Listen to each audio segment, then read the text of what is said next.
2022, Snapped profiled the prosecution of Gloria Aiken after the search for her partner George Frazier ended in the grisly discovery of his remains.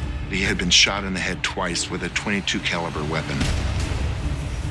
There was quite a bit of decomposition. The arms had been removed and the body had been cut just below the chest. This is some serious shit. When I found out that she was arrested for the murder, it was just mind-boggling because my hunch was true. She did actually do it. Currently serving a 12-year sentence in the Texas Department of Corrections, Gloria Aiken is speaking out for the first time. This is the first time I'm telling my story. I am not responsible for what happened to George. I'm sitting in prison because law enforcement couldn't find anyone else. Innocent people do not take plea deals. She was able to cash in on a life insurance policy. She got all the money she wanted and only had to serve 12 years. I would never do anything to hurt that man. And if anything, I would protect him like I thought I'd been doing. But evidently, I wasn't doing it well enough. And I apologize.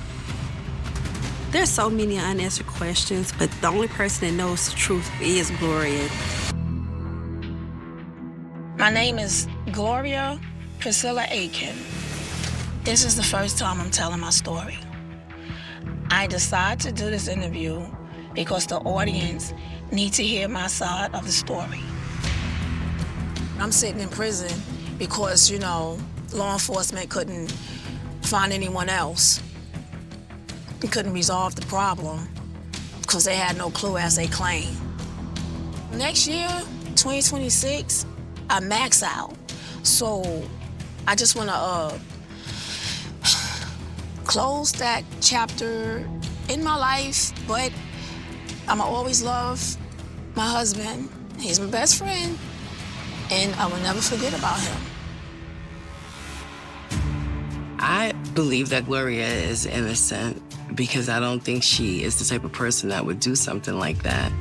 The relationship she had with George was really special, and that she loved him and he loved her a lot. I don't think she killed George. Gloria's definitely the type person just to deny stuff, but I have no doubt in my mind what happened to George. February 18th, 2008, Ennis, Texas. 41-year-old Gloria Aiken calls 911 to report the disappearance of her partner of nearly 20 years, George Frazier. The last time she had seen him was the night before, which was February 17th of 2008. And then she just didn't see him again and had a bad feeling.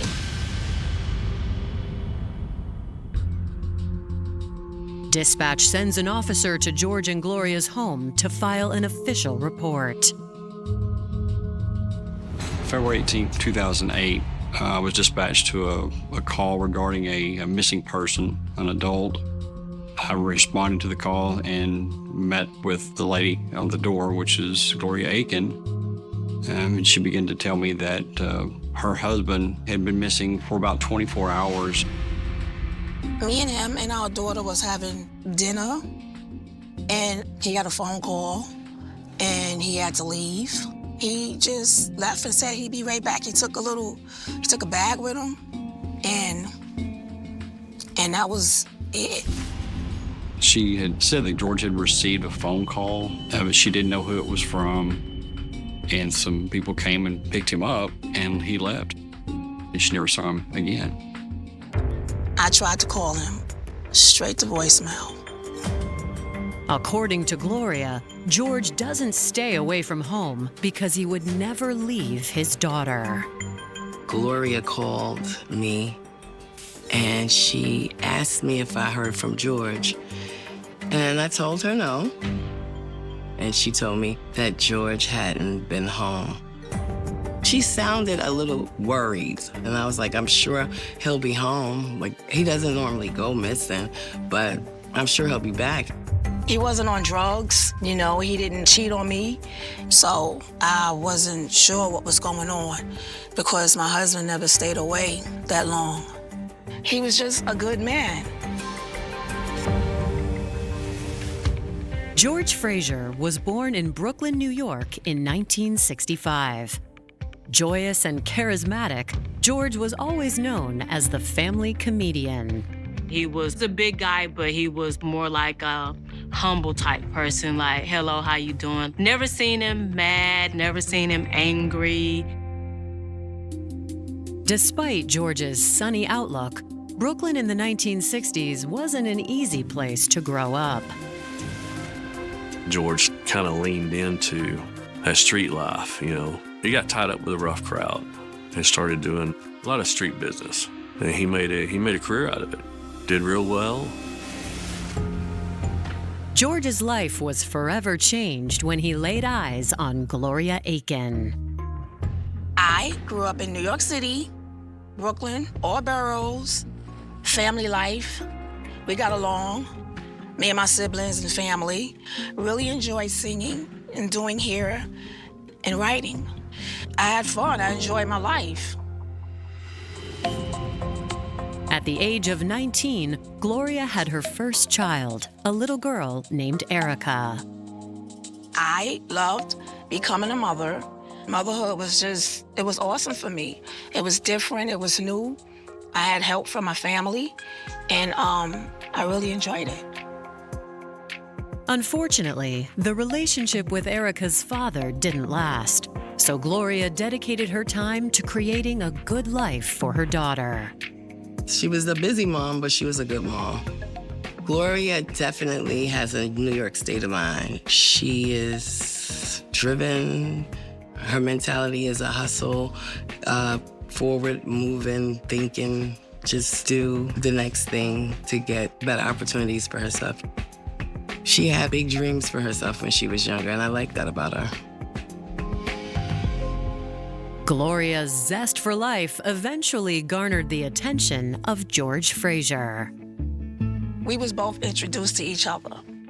And what drew me to him and him to me was we instantly clicked. It was kind of like magic, you know? We partied together, we traveled together, we worked together, we celebrated holidays together, we spent time with family together, we enjoyed each other's family together. In the early 90s, the couple started dating, and George took on Gloria's daughter as his own. Before they found out, they were pregnant with another girl. We have a daughter together, and we've been raising both children together. George was a good dad. He would take care of me, you know? He would make sure nothing happened to me and his children. After 15 years together, Gloria and George decided to leave Brooklyn for Texas. We decided to move to Texas because we had some elderly family members that needed help. So we thought, coming out here, you know, we could help them out for a little while and then go back. Him and Gloria came to Ennis because she got the job at the prison and George was just working temp jobs. I was a correctional officer. I got along with my peers, my coworkers. I achieved a couple of degrees. One was in law enforcement, and I decided to change my craft to nursing. I was very happy. I took care of my family, working reputable jobs, furthering my college education, doing volunteer work on holidays with the Salvation Army, and spending time with my family. They love Texas. It was a bigger space, more relaxed. I came to Texas to visit them in 2008. They seemed like their regular selves. Gloria works more, and George was home more, it seemed. But it seemed like they still had the same flow going on as they always had. I met some really nice people out here, and I believe he did too. We were happy in Texas. But when George is reported missing on February 18th, Gloria tells police she is alarmed that her always reliable partner has vanished without a trace. I was worried about him because he don't stay out like that. not come home the same day. Despite the fact that Gloria had called 911, police find their exchange with her odd. I remember it was cold outside. It was in February. I asked if we could maybe step inside where she might feel better, and she refused to let me come inside, to even step inside the doorway, which that's her right. I felt, okay, something's up. What is she trying to keep me from seeing in the house? What is she not wanting me to see? I felt there was more going on than what she said. Coming up, detectives begin to doubt Gloria's story. One thing that stood out was that she spoke about George in the past tense, as if he was no longer here. Why did you pack up George's belongings? No, I didn't pack up none of his belongings.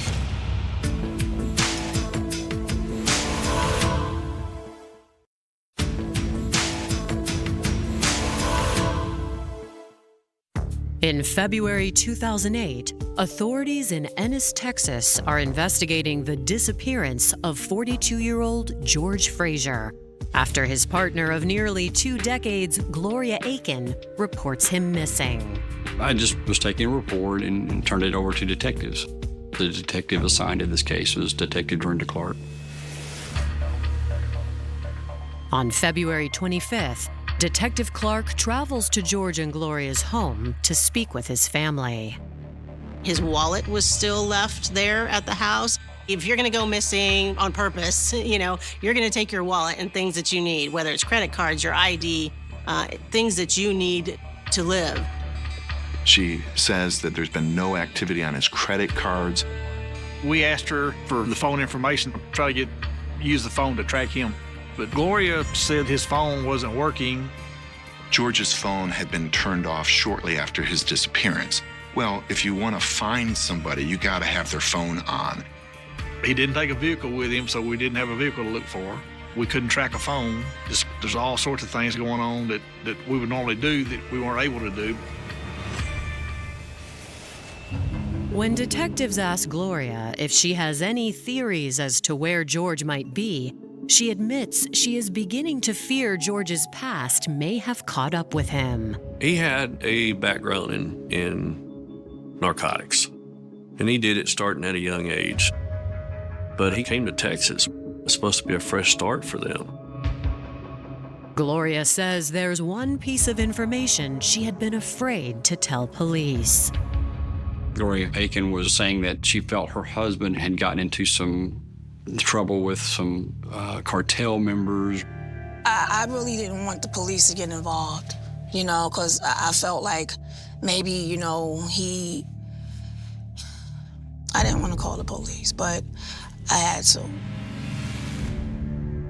I could have believed that maybe he would owe some other people some money or something like that, because that's kind of, his background was a street guy and dabbling into all kinds of different types of hustles that aren't legal. The potential lead sparks detectives' interest. But during the interview, they notice an unsettling detail in the language Gloria is using around George's disappearance. One thing that stood out was that when she did talk to the police, she spoke about George in the past tense, as if he was no longer here. Nobody knew if George was no longer here because he was only confirmed as missing at the time. So speaking of him in the past tense as if he's no longer here was pretty damning. Later that day, Gloria consents to a search of her home. They look through the couple's cars, they look through the couple's home. There is no obvious sign of foul play. The house was clean, it was very organized. It was just a nice place. We go upstairs and there's this big walk-in closet full of trash bags. What's in there? Those are all George's clothes. She said she couldn't stand to look at them. That's what she told us. I can imagine where somebody would be so upset seeing this reminder that they would put the clothes in trash bags. So it wasn't an automatic red flag, it just seemed odd. I have to ask you, why did you pack up George's belongings? No, I didn't pack up none of his belongings. none of his belongings. He had some stuff that he already put in a bag that he was gonna like take to the Salvation Army because he had other stuff, like new stuff already. His stuff that was there, I mean, yeah, I couldn't stand to look at stuff, but his stuff was already the way he left it.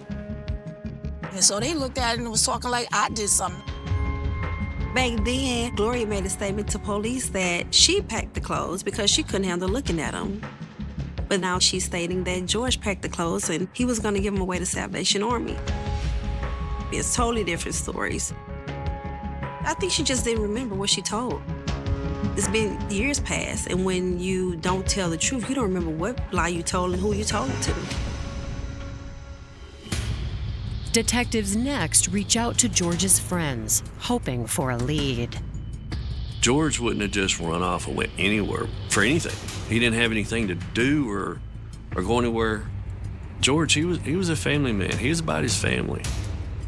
When detectives ask if George may have been caught up in any shady business dealings, his friend is quick to rule that theory out. He had told me he had completely got out. He was completely out of the game. He was being responsible. George didn't owe anybody any money. And I told the police this, that her story was bogus. I think she was making up stories just to get them not to look at her. And I told the detectives, I said, she killed him. She killed him. George was really stressed out. He felt like that something was going on between her and one of the other correctional officers.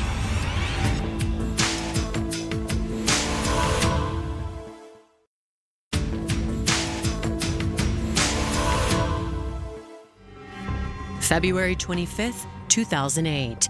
Police in Ennis, Texas are questioning friends of missing 42-year-old George Frazier. The night before George went missing, we were at my apartment in the north side of town of Ennis, and we were getting ready to watch a football game. His phone was going crazy all evening long. He finally had to cut it off, and he told me, he said, man, she just won't leave me alone. She's always wanting money. Because George had money coming in from investments. We just went on with the rest of the night, watched the game, and he got in his car and he left. And it had to have been about 12:30 that night. So he was going home. I went to the house looking for him the next morning because we were going to hang out. And when I got there, his car was there. And she said somebody picked him up the night before. She didn't have nothing else to say. She said, well, I reported him missing. I knew something bad had happened to my friend. My heart dropped. I just knew. You know, I just felt that he was gone. George's friend, J.D., explains what he believes to be Gloria's motive. Shortly before this all happened, George says, man, I just can't put my finger on it. She's not home much anymore. And when she's gone, she's spending crazy amounts of money. George had money, but he just did not like to spend it. He said, man, I think she got a boyfriend or something up there at that prison. Hoping to determine the name of Gloria's alleged boyfriend, detectives subpoena her phone records. But as they wait, a new development takes the case by storm. March 1st, 2008. 3 miles away in nearby Bardwell Lake, authorities receive a disturbing call. A couple that was on the lake just enjoying themselves come around a curve and see a human leg. They had found this leg partially wrapped up in a plastic bag and then called the authorities right away. Normally, when you get a call that someone thinks they found human remains, more often than not, it turns out to be an animal bone. So I was a little shocked to find out when we got there that it was a human leg. There's no distinguishing marks, but it's a leg of an African American. The wound itself appeared to have been cut with some sort of saw or a bladed instrument. It wasn't a rough cut like you would see with an animal attack or an accidental dismemberment, something like that. This was a straight, clean cut all the way through. We felt we needed to search the area looking for the rest of the victim's body or more parts. We didn't find any blood at the scene. We didn't find any other physical evidence. Everything appeared to be that the location at the lake was strictly a dump site.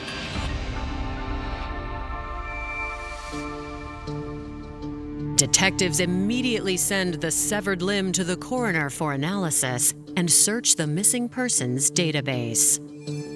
We learned that the Ennis Police Department, which was near our location, actually did have an open missing person case for George Frazier. Since both of the cases were in this close proximity, the description matched, we had a pretty good suspicion that this leg was probably that of Mr. Frazier. We were able to get from his sister some DNA items. Additionally, from Gloria, they got a toothbrush. And so they were able to compare the DNA, and it was George's leg. On March 3rd, Ennis police head to the home George shared with his partner, Gloria Aiken, to deliver the tragic news. I was at home. There was a police officer at the door, and he said that he was murdered. And the first thing I wanted to know was how, why, when, and who did it. Gloria agrees to sit down with detectives for a polygraph examination. I felt like I was helping. I felt like I was doing something to help resolve the problem, to find out what's going on, you know, because I was anxious, you know, because I was worried and I was concerned, and I didn't know what was going on. Though Gloria is adamant of her innocence, the test suggests otherwise. The polygraph examiner usually wants you to answer yes or no. It's not a lot of elaborated questions. You just answer yes or no. One of the questions was, did I kill George Frazier? And I said, no, I did not kill George Frazier. It did show some type of deception. The part that Gloria failed was the question asking about whether she participated in George's dismemberment. So that was very important to investigators at the time. Coming up, detectives utilize a person of interest to close in on Gloria. Just as I asked you. No, you didn't. I didn't do anything. Gloria's version of events was totally opposite of anything he said. Gloria Aiken has indicated possible deception in her knowledge of George Frazier's murder. That was inconclusive because I told him, I said, I'm wraps off. So then he asked me if I knew of anyone that I can blame it on. I'm like, no, I don't. I honestly didn't know any of that. I mean, I didn't know. The investigators was kind of mad at that. So they ended it. I even said, would you stop putting blame on me and actually go out there and investigate and find out who really did it? I said, I didn't do it. Can you prove that I did it? Why would I do it? We never had any problems like that. So I told him to leave me alone. I said, look, hey, if y'all investigating me, y'all need to stop it because I didn't do it. So they just said, you know, okay, well, go ahead, Miss Gloria, you know? So I was like, all right. Why do you think police thought you had motive to do this? They just assume I may have, but I didn't have any motive. They was looking at me because I was the wife. When I found out that I was the focus of this investigation, I felt bad and I felt betrayed and I was scared. Without Gloria's cooperation, detectives refocus their efforts on finding physical evidence. After she was a suspect, I was talking to some coworkers that I had the red flag from the beginning that I just didn't feel comfortable with the whole interview because she didn't want to let me in the house. I believe there was some evidence in there that she didn't want me to see. So I felt like she killed him. I felt that something was more than what was going on than what she said. We had the polygraph examinations, but those aren't admissible in Texas. They thought there would have been more evidence found at the home. So they get a search warrant to search this house and the cars again. On March 11th, 2008, 3 weeks after George's initial disappearance, detectives arrive at Gloria's home for a more comprehensive search. This time they also went in with crime scene technicians from the DPS crime lab. There was a 9mm pistol we seized. They found blood in a Jeep. They found blood in a bathroom. And Dorinda Clark found blood on a chair and an ottoman and the wall in the living room. And it appeared somebody tried to clean it up at some point, and they didn't do a very good job. They didn't get everything. They find a baseball bat that has bloodstains and pieces of hair on it. That kind of made us think that this is our primary crime scene. With suspicion mounting around Gloria's involvement, detectives must consider if her alleged lover had anything to do with the crime. On March 12, 2008, detectives receive Gloria's phone records, hoping to uncover the name. When they got her phone records, they saw that there was one particular number that she called very often.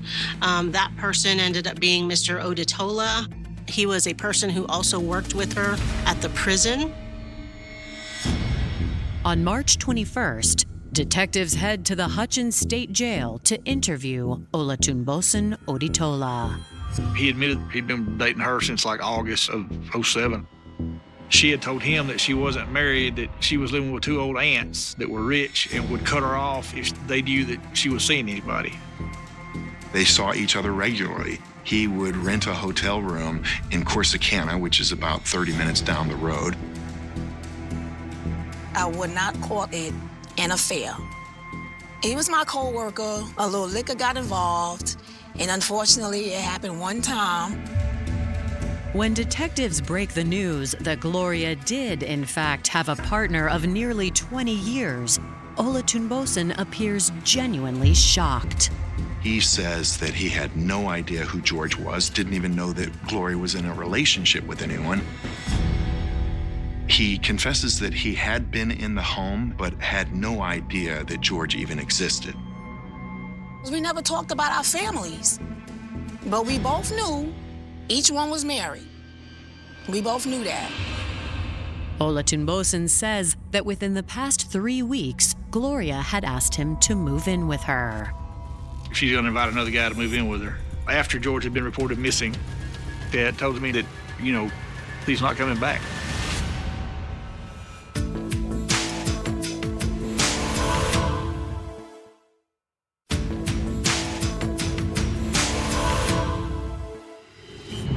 March 2008, 5 weeks after the disappearance of 42-year-old George Frazier, Ennis police have discovered that George's partner, Gloria Aiken, was having an affair with Olatunbosun Odetola. I made a mistake, I messed up. It wouldn't happen again, and it didn't happen again. It was that one time. And I apologize for it. Gloria's version of events was totally opposite of anything he said. She said it was a one-time affair. Ola was married. Police looked at him as a suspect. So he had every reason to deny having an affair with Gloria, but he didn't. The motivation for Gloria lying about the affair is because it ruins her image and it gives more motivation for the incident. After questioning Olatunbosun, detectives let him go and begin digging deeper for Gloria's potential motive, starting with the couple's finances. There's that $250,000 life insurance policy on George. This $250,000 life insurance policy became a real legitimate motive for why she would want him, dead. She could gain a hefty life insurance policy to live the life that she wanted to lead. While detectives continue looking into a possible financial motive, another clue washes ashore on a nearby lake on April 5th, 2008, 5 weeks after the discovery of George's leg. There was a person around Richland Chambers Lake that was doing some sort of landscaping or yard work. He thought it was, somebody cleaned some fish and threw the guts in a bag, dumped it, it's flies and stuff around it. He goes in to look at it and finds a head and torso in the bag. The Freestone County Sheriff's Department quickly responds to the scene. There was quite a bit of decomposition. The arms had been removed and the body had been cut just below the chest. It happens to be an African-American male, they believe between 25 and 50. The body parts are immediately sent to the crime lab for analysis. We went ahead and did the dental records, and it was George Fraser. He had been shot twice in the head.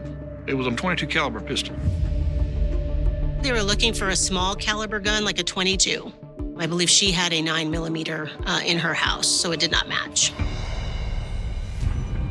Detectives also received the DNA results from the blood found inside Gloria and George's home. DNA confirmed that all of the blood that was found on the ottoman, the couch, the TV, the baseball bat, the wall, and the master bathroom all belonged to George. Determined to connect Gloria to the crime, detectives turn to the one person who may have been more involved than he's letting on. To do that type of the magnitude of it would take to cut up a person, dismember a body, I believe she probably had help. I suspected it was a possibility that whoever it was she was sleeping around at the prison with could have had something to do with it. On April 24, 2008, detectives ask Gloria's boyfriend, Olatunbosun Oditola, to come in for a polygraph exam. He passed the part of the polygraph that asked about participation in the offense. In the dismemberment or the homicide, he failed the part about the knowledge of the offense. He just was not really cooperative at first until we asked him, "You gonna be a witness or a suspect?" He chose witness. He would do anything he could do to clear his name at that point.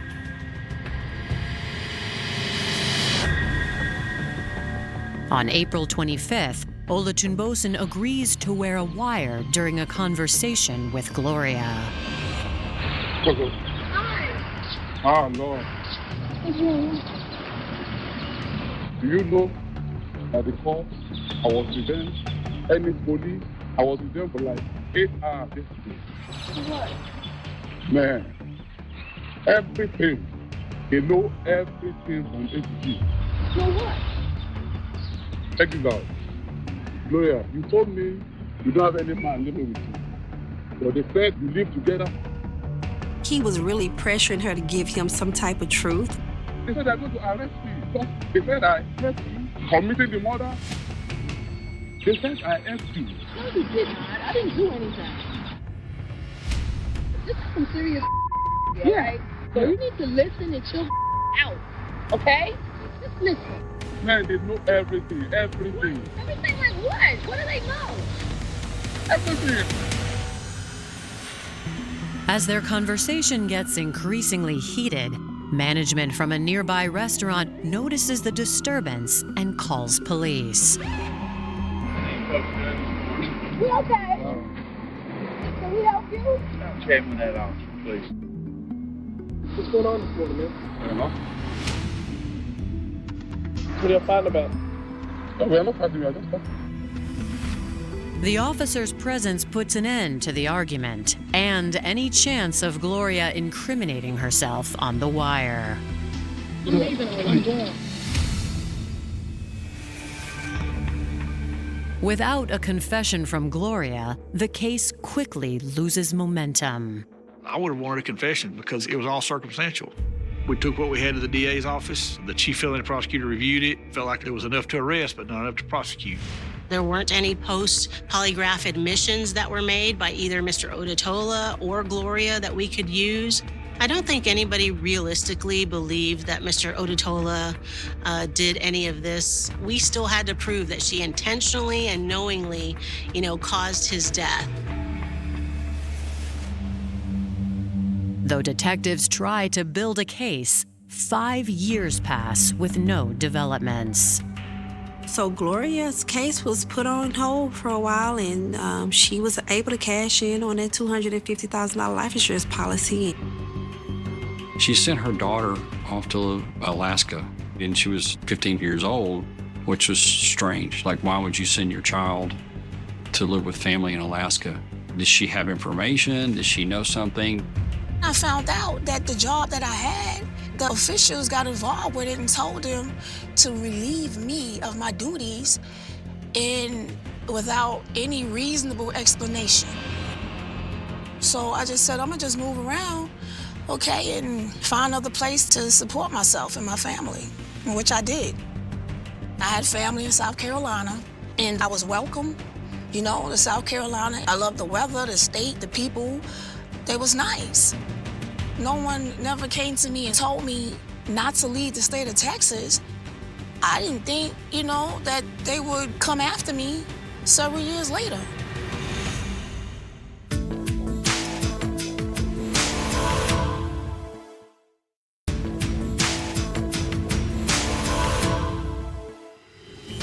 By 2013, the murder case against Gloria Aiken has been on hold for 5 years, and Gloria has started her life over in South Carolina. I thought Gloria was in the clear because I didn't think she did it, and I thought maybe they finally gave her a break or just let her go. Not that they were still building a case some kind of way. In April 2014, the Ellis County District Attorney's Office decides they're ready to present the evidence to a grand jury. We had a new prosecutor at the time, new chief felony prosecutor. We put a PowerPoint program together and sat down with her, showed her the PowerPoint. She thought it was a good case and it was worth indicting her. Prosecutors argue that on February 17, 2008, George had settled into his favorite chair for the evening. All signs point to George is either asleep or watching TV, that Gloria takes a baseball bat, hits him over the head.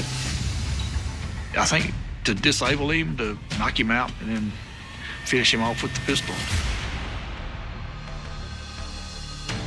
I think she hauled him in that Jeep, how that blood got in there.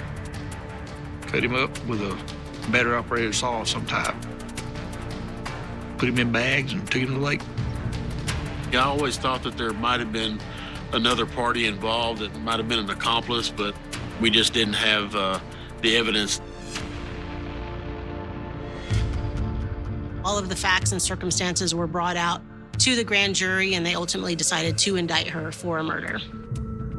After the arrest warrant comes out, she's found in South Carolina. She was ultimately arrested and then waived extradition back to Texas to stand charges here.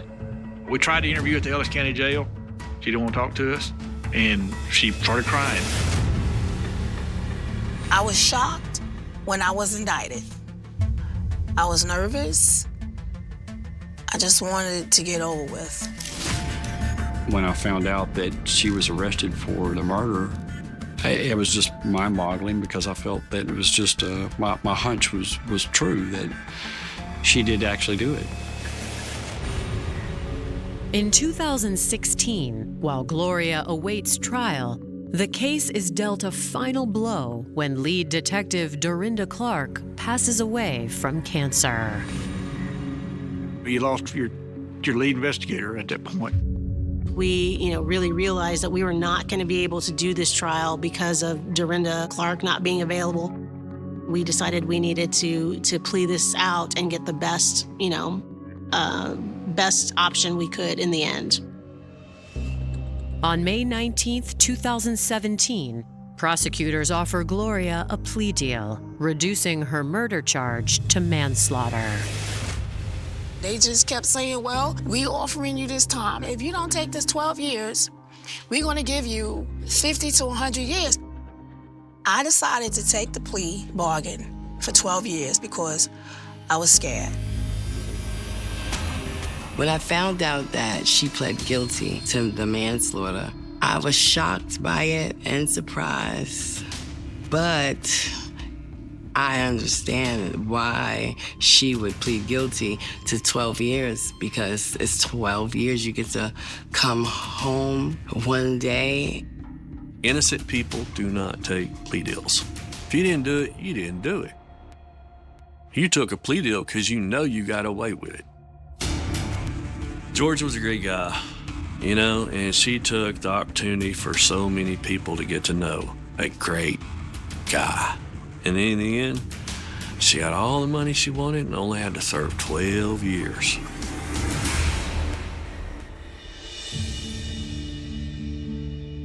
My hopes for the future, once I'm released from prison, are reestablishing my life, spending time with my family. My family miss me, and they need me.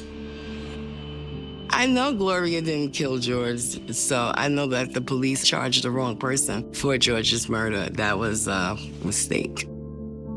If I can talk to George's loved ones face to face, I would tell them, I am not responsible for what happened to George. I love him. You know I loved him, and you know I would never do anything to hurt that man. You know I took care of that man. I love him, and he loved me. And if anything, I would protect him like I thought I'd been doing. But evidently, I wasn't doing it well enough, and I apologize. She could possibly be in denial about doing it. Maybe she suppressed it. Maybe she just doesn't want to deal with the reality of what comes with admitting to it. You spend day in and day out telling yourself you didn't do something. Yeah, you can convince yourself.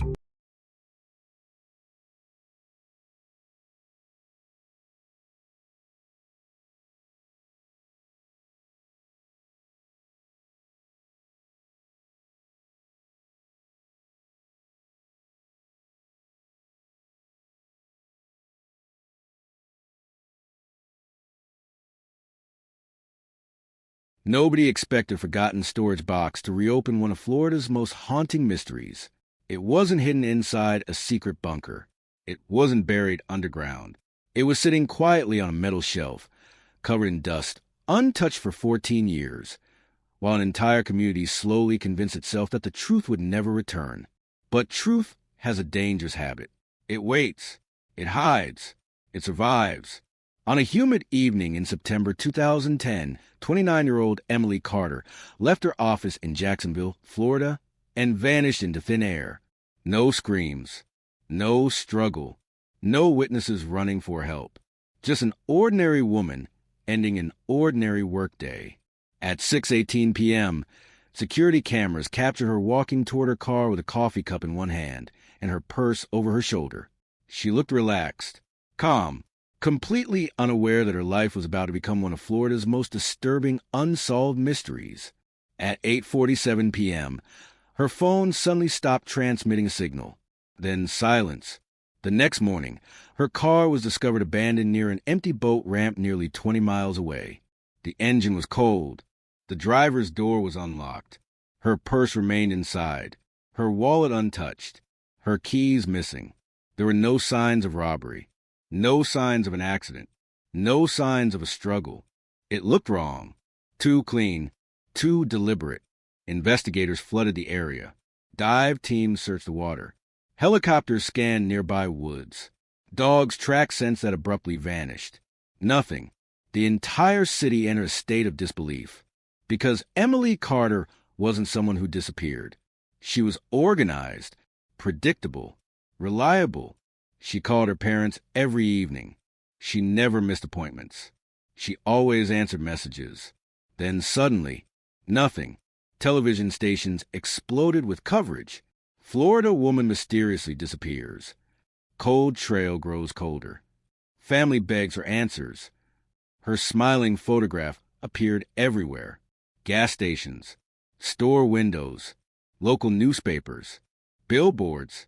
Days turned into weeks. Weeks turned into months. The investigation exploded with theories.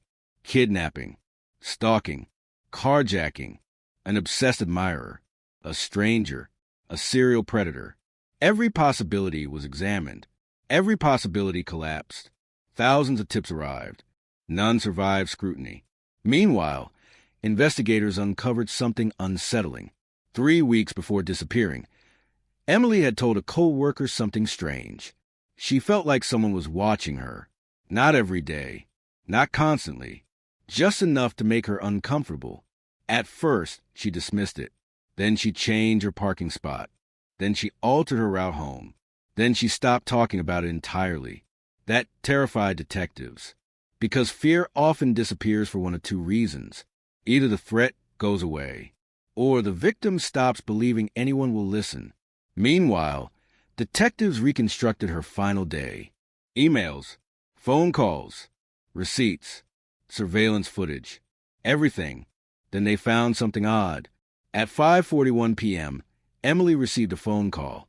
23 seconds. No voicemail afterward.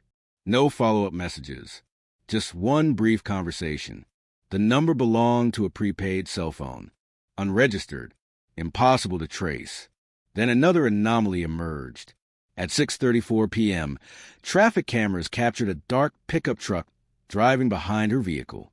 Nothing unusual, until analysts realized the same truck appeared on 3 separate cameras over 14 miles. That wasn't coincidence. That was persistence. But 2010 technology wasn't advanced enough. The image quality was terrible. No license plate, no face, nothing useful. The truck became a ghost. And ghosts are difficult to arrest. Months passed, then years. The case slowly froze. The headlines disappeared. The search party stopped. Investigators retired. New cases arrived. The city moved on. But Emily's family never did. Every birthday remained empty. Every holiday remained incomplete. Every year began with hope and ended with disappointment. The file entered cold case storage. Another unsolved mystery. Another forgotten tragedy. Or so everyone believed. Then came 2024. A newly formed cold case unit began digitizing old evidence. Thousands of boxes, thousands of files, thousands of forgotten lives. And that's when an evidence technician opened a storage container nobody had touched since 2011. Inside was an item everyone thought had already been analyzed. Emily's coffee cup. Simple, ordinary, forgotten. Back in 2010, DNA technology wasn't sophisticated enough to extract usable results from the tiny traces investigators had found. Today, everything had changed. The cup was sent to the lab. Nobody expected much. Just another procedural review. Then the phone rang. A partial DNA profile emerged. Not enough for an immediate identification, but enough to shock everyone, because the DNA didn't belong to Emily, and it didn't belong to any investigator. Someone else had touched that cup. Someone who was never identified. Someone who had somehow escaped attention for 14 years. The room fell silent. The case suddenly felt alive again. Investigators reopened every file, every witness, every image, every forgotten detail. Then an old note resurfaced, written by a detective who retired in 2015. Only 6 words. 6 words that nobody had paid attention to. Too comfortable near the victim. Nobody remembered why he wrote it. Nobody knew who he was referring to. But those 6 words would change everything. Because somewhere in Florida, a person who had successfully hidden for 14 years was about to discover something terrifying. And for the first time since September 2010, the past had started moving again.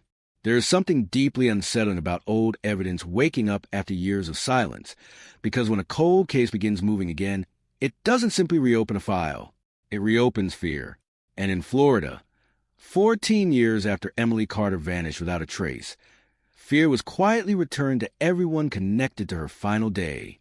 Inside the Jacksonville Cold Case Unit, detectives no longer treated the investigation as a historical review.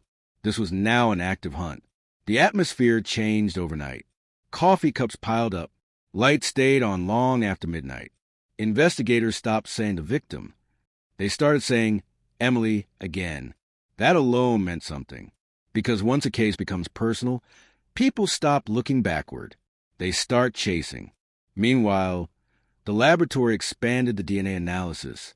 The unknown profile recovered from Emily's coffee cup was incomplete but usable. Not enough for an arrest. Not enough for certainty. But enough to build a direction. The profile was entered into national databases. Nothing. No match. No criminal history. No prior arrests. No military records. No public identification. A ghost. Again. Then Detective Laura Bennett discovered something strange. The coffee cup had only one foreign DNA sample. One. That was unusual. Emily had worked in a busy office. People borrowed desks, shared documents, handled objects constantly, yet only one unidentified person appeared. That wasn't random. That suggested proximity. Intentional proximity. The room fell silent. Then another forgotten piece resurfaced. During the original investigation, one co-worker had reported seeing a man near Emily's vehicle several times over a 2-month period. At the time, detectives dismissed it. Florida is full of commuters. Parking lots are crowded. People come and go. Nothing seemed suspicious. Until now, the witness described him as ordinary. Middle-aged, baseball cap, neutral expression. Nothing memorable. And that was precisely what frightened investigators. Because predators often succeed by becoming forgettable. Meanwhile, detectives reopened every surveillance video from 2010. Thousands of hours. Low resolution. Terrible quality. Footage everyone had already given up on. Modern artificial intelligence began enhancing the images. Then something shocking appeared. The dark pickup truck. Again. Then again. Then again. Not 3 times. 7 times. 7 separate appearances over 2 weeks. Always nearby. Always distant. Always leaving before Emily did.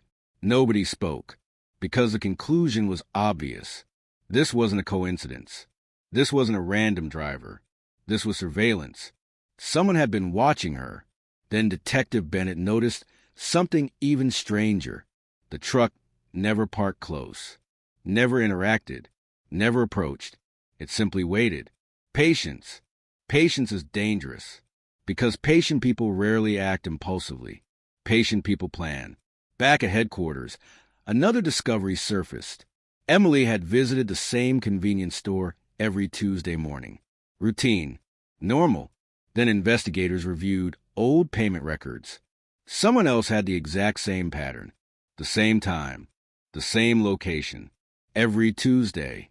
For nearly 4 months. The room instantly became quiet. Because routines create opportunities. And opportunities create access. Meanwhile, investigators obtained old security footage from the store. The image quality was terrible. Faces blurred. Colors distorted. But there he was, standing near her. Twice. 3 times. Then 6 times. Never speaking. Never interacting.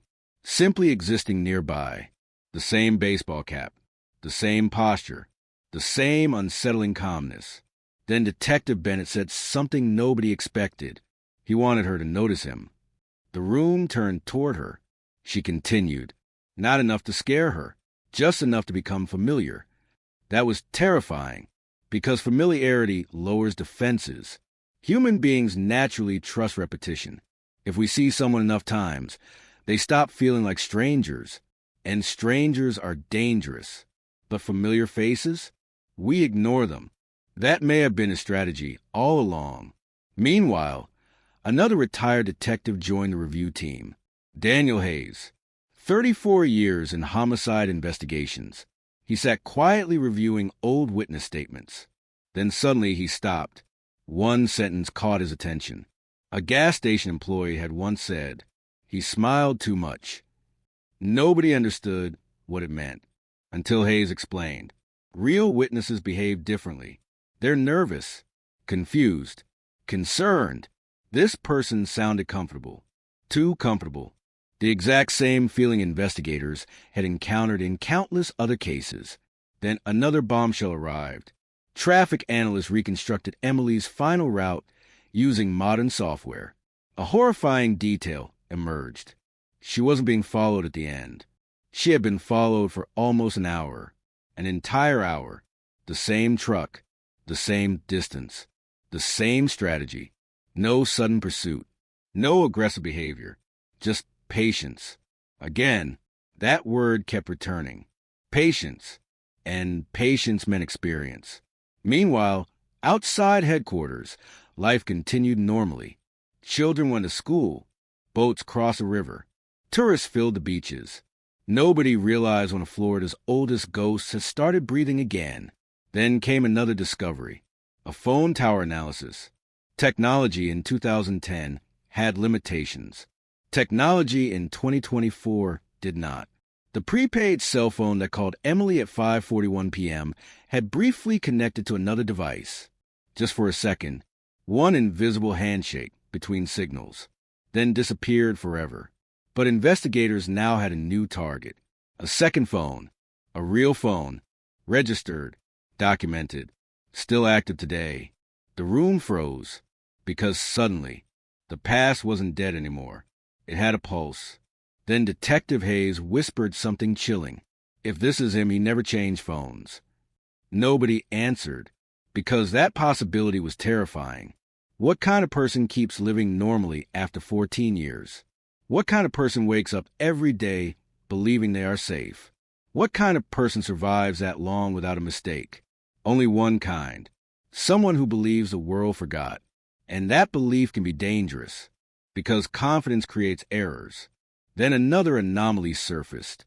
The registered phone belonged to a man with absolutely no criminal history, no violence, no arrests, no scandals, no red flags, married, employed, respected, invisible. Again, the same pattern. Ordinary, painfully ordinary, the most dangerous disguise imaginable. Meanwhile, Detective Bennett pinned his photograph onto the board. Nobody spoke. The room simply stared. Then she said 6 words. Let's see what time remembers. And somewhere in Florida, inside an ordinary home, a man who had spent 14 years hidden inside normal life was beginning to lose the protection that silence had given him, because silence is powerful, until suddenly it isn't. And once a cold trail becomes hot again, it never cools down quietly. There is a dangerous moment in every cold case when investigators stop searching for a mystery and start searching for a person. Because mysteries can stay buried forever, but people make mistakes. They age. They adapt. They become comfortable. And comfort is where secrets begin to collapse. In Florida, 14 years after Emily Carter vanished into a warm September night, detectives were no longer staring at an empty evidence board. They had a direction. They had a phone. They had a face. And somewhere inside an ordinary life, someone had no idea the past was quietly walking toward him. Inside headquarters, nobody celebrated, because experienced detectives know one thing. The closer you get to the truth, the more dangerous everything becomes. The man linked to the secondary phone was 52 years old, married, a father, an employee at a marine supply company outside Jacksonville. No arrests, no violence, no complaints, nothing, absolutely nothing. He looked harmless.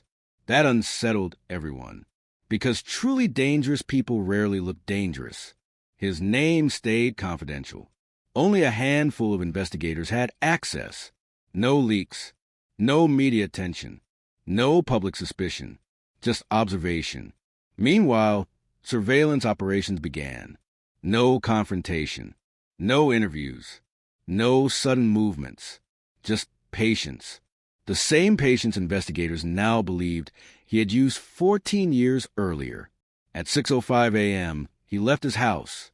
Coffee, gas station, work, lunch, home, everything normal, painfully normal. Then Detective Laura Bennett noticed something odd. Every Wednesday, he drove 15 minutes out of his way.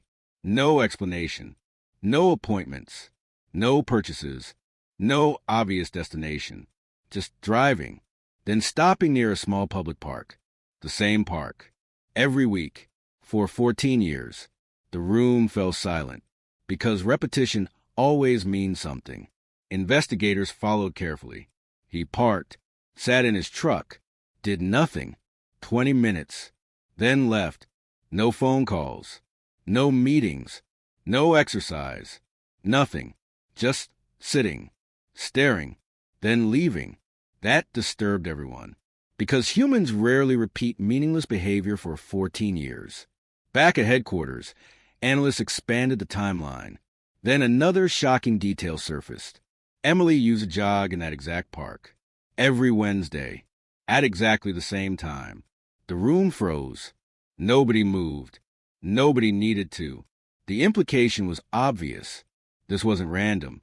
This was familiarity. Then Detective Bennett whispered something chilling. He built his life around her.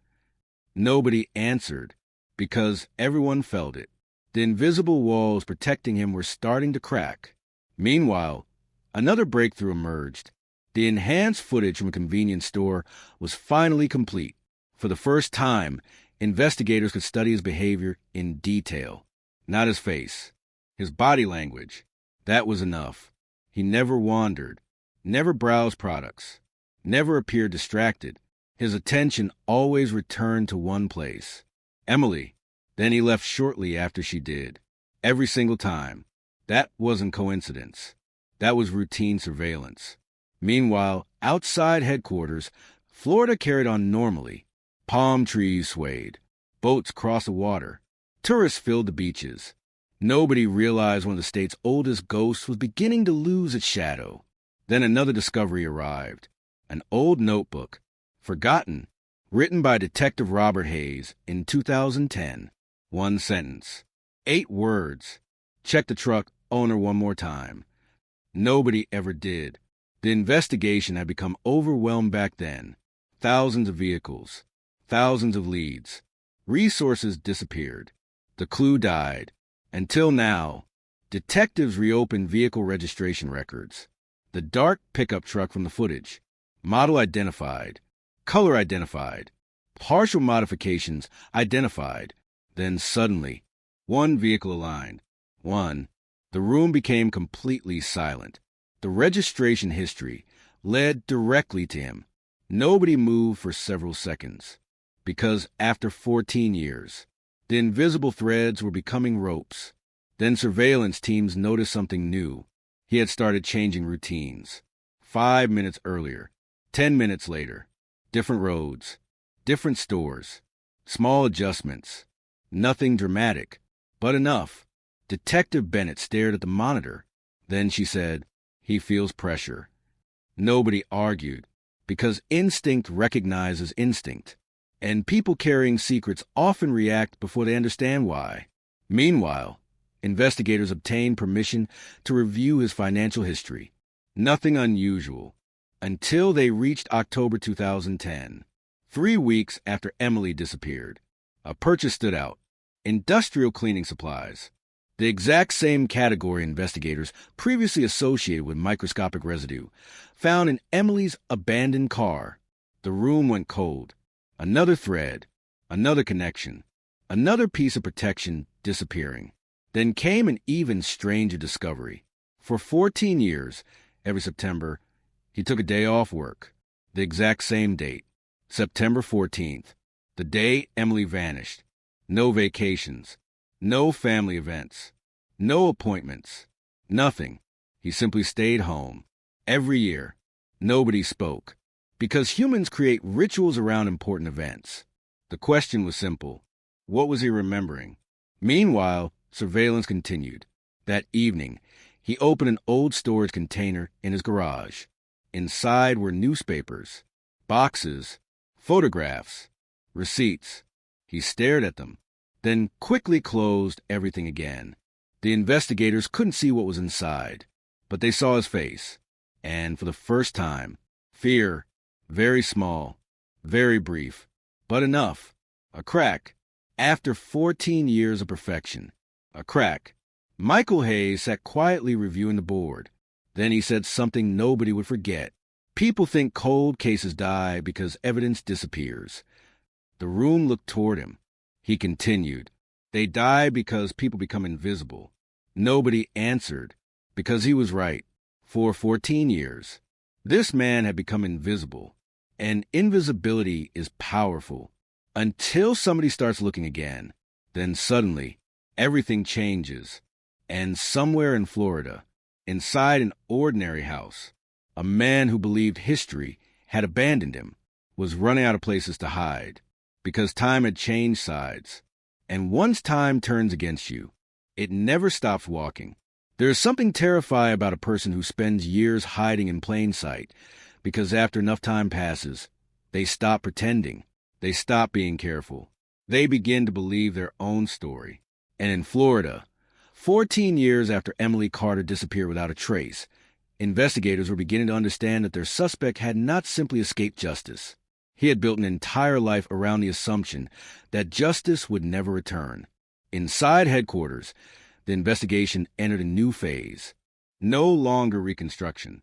No longer theory. No longer speculation. This was behavioral analysis. Detectives stopped asking what happened in 2010. They started asking how someone survives 14 years with a secret. The answer was unsettling.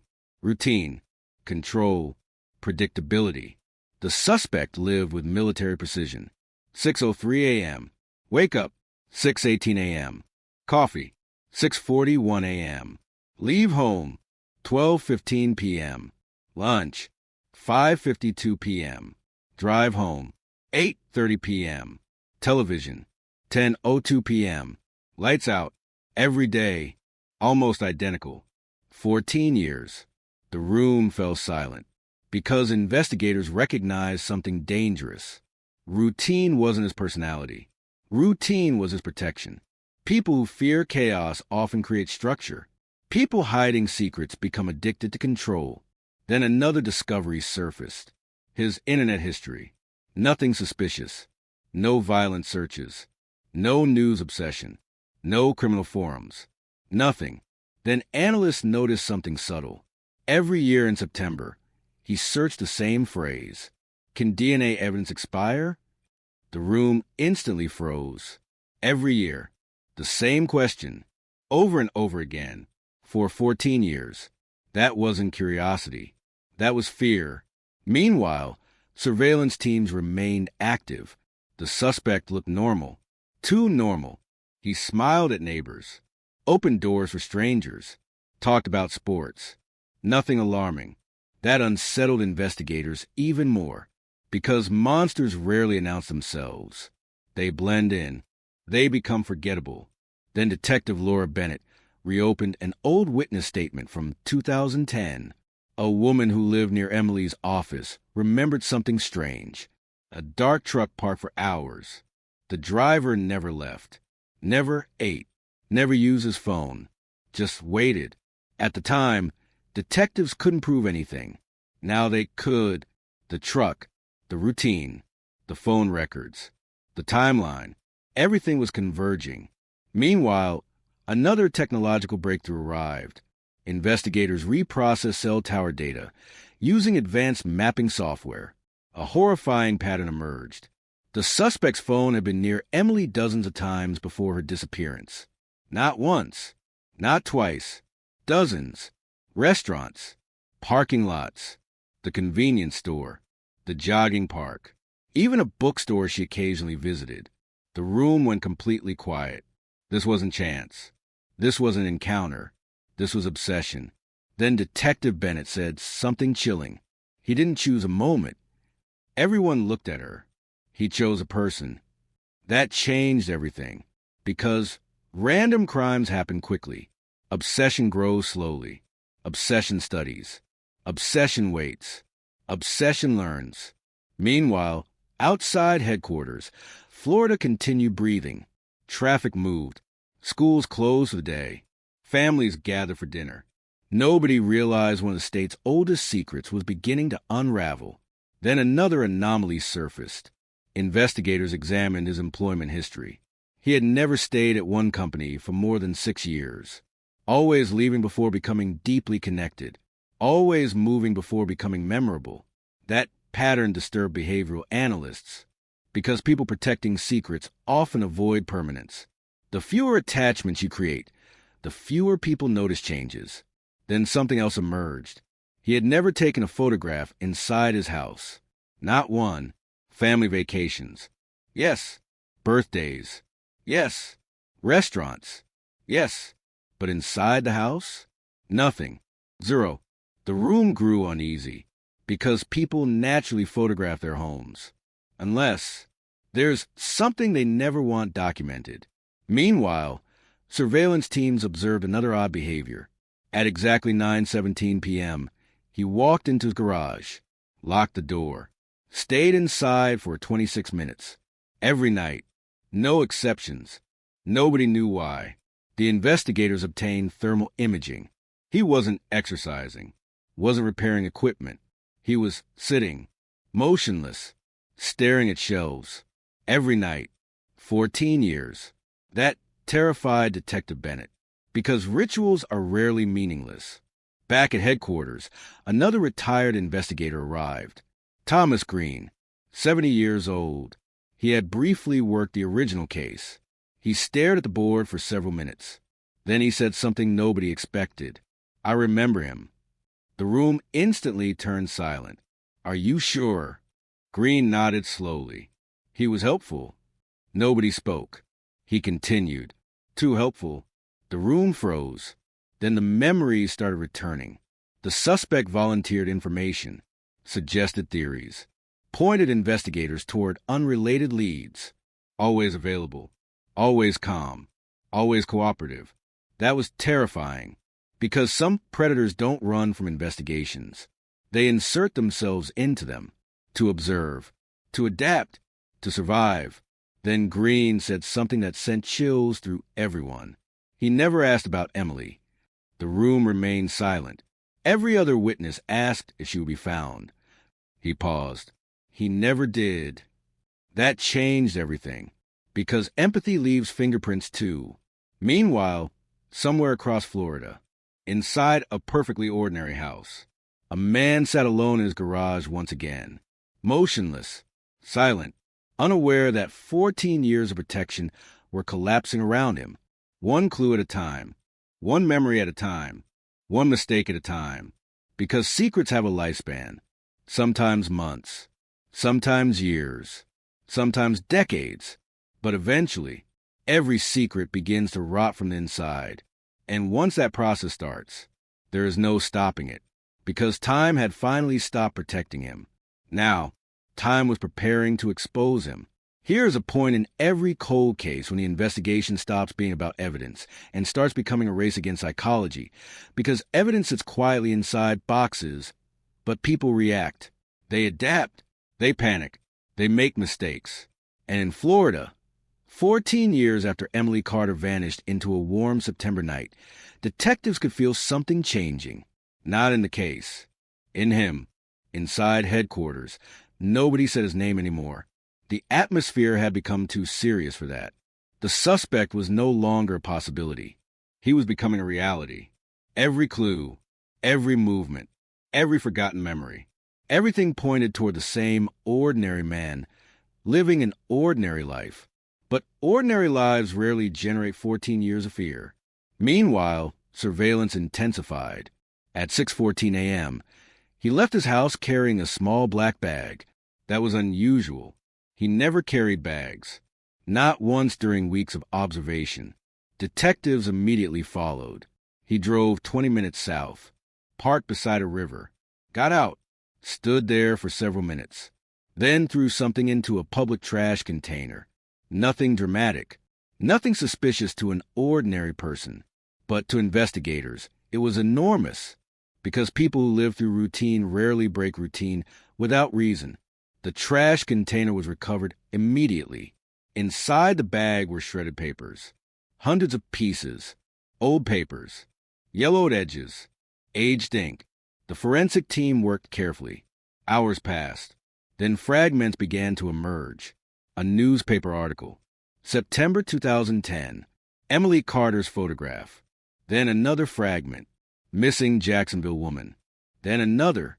Police continue search. The room went silent. Nobody moved. Nobody needed to. For 14 years, he had kept them. And now, he was destroying them. That terrified everyone, because destruction is a reaction. And reactions happen when pressure exists. Meanwhile, Detective Laura Bennett stared at the evidence board. Then she said something unsettling. He knows something is different. Nobody argued, because instinct often travels faster than logic. People carrying secrets can sense change without understanding why. Back at headquarters, another bombshell arrived. The forensic genealogy team had made progress. The partial DNA from Emily's coffee cup had connected to distant relatives. Third cousins, fourth cousins. Nothing definitive, but enough. Enough to narrow entire family trees. Enough to eliminate thousands of possibilities. Enough to point toward one bloodline. His bloodline. The room instantly changed. Nobody celebrated. Nobody smiled. Because after 14 years, the case was no longer breathing. It was running. Meanwhile, analysts reopened Emily's digital footprint. Emails, messages, calendar entries. Then they discovered something strange. 3 days before she disappeared, she created a reminder. Only 2 words. Blue truck. Nothing else. No explanation. No context. Just 2 words. The room froze because for 14 years, nobody had ever seen it. It was hidden inside a deleted draft folder investigators couldn't recover back in 2010. Now they could. Blue truck. The same truck.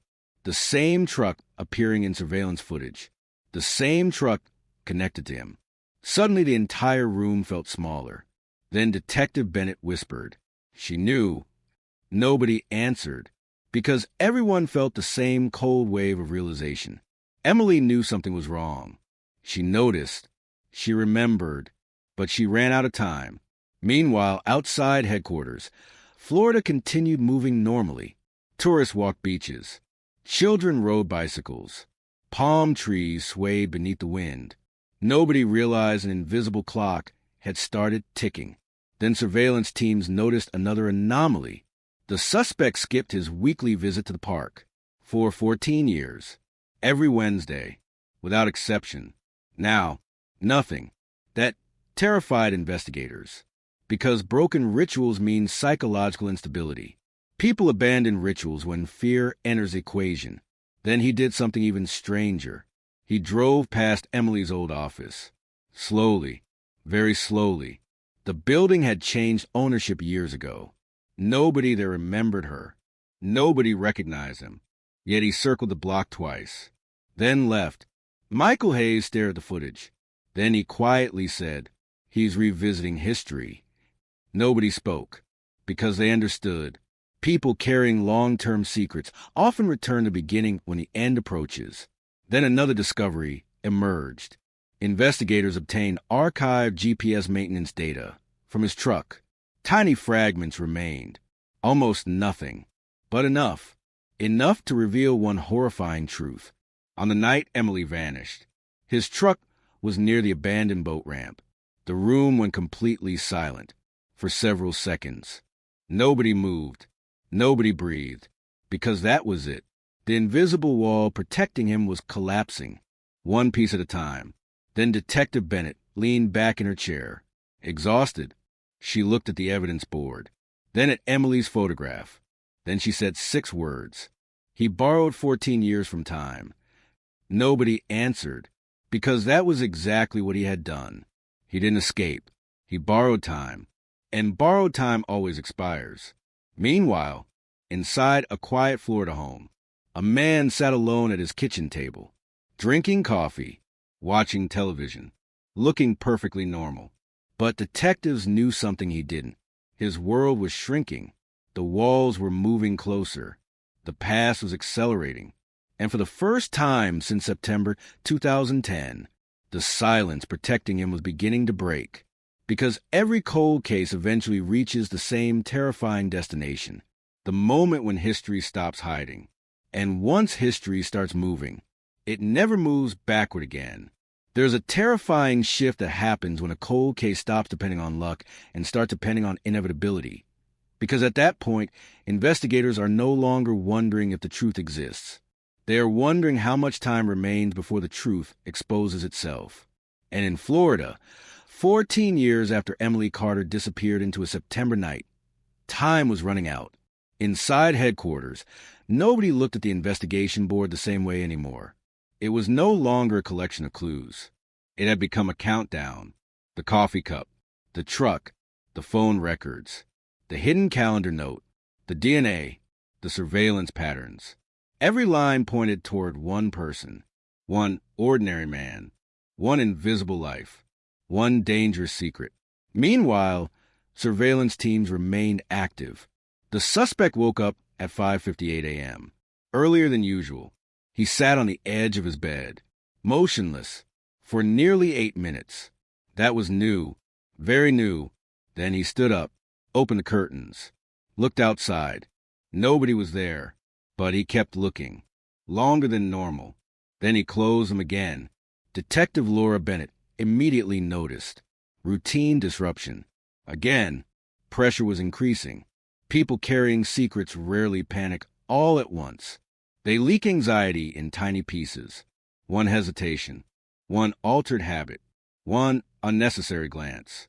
Back at headquarters, analysts expanded his digital footprint even further. Years of online activity, years of purchases, years of movement. Then they discovered something bizarre. Every September, he bought a new notebook, the exact same brand, the exact same model. 14 notebooks. 14 years. Nobody understood why, until investigators obtained a warrant to examine discarded trash collected from outside his home. Inside one torn page, they found 3 handwritten words. Never get careless. The room instantly fell silent. Nobody spoke, because people do not write reminders like that without a reason. Then another page surfaced. A date, September 14th, circled. Every year. Again, the same day Emily disappeared. The same ritual. The same obsession. Meanwhile, Michael Hayes sat quietly reviewing old photographs. Then he stopped. Something caught his eye. A community charity event from 2012. Dozens of smiling faces. Families. Children. Neighbors. Then there he was, standing in the background, 3 feet away from Emily's parents. Nobody noticed back then. Nobody realized. But investigators felt a chill spread across the room, because predators sometimes revisit their own destruction, not to celebrate, to reassure themselves, to confirm they're still invisible. Meanwhile, Florida carried on normally. Tourists crowded the beaches. Traffic filled the highways. Boats drifted across the water. Nobody realized history was preparing to explode beneath the surface. Then another breakthrough arrived. Forensic technicians recovered microscopic fibers from Emily's abandoned vehicle. The fibers had been preserved, but impossible to identify in 2010. Modern analysis changed everything. The result came back. Marine-grade carpeting. Rare, very specific, used in boats. And at one particular marine supply company, the same company where he had worked for 18 years. Nobody moved. Nobody needed to.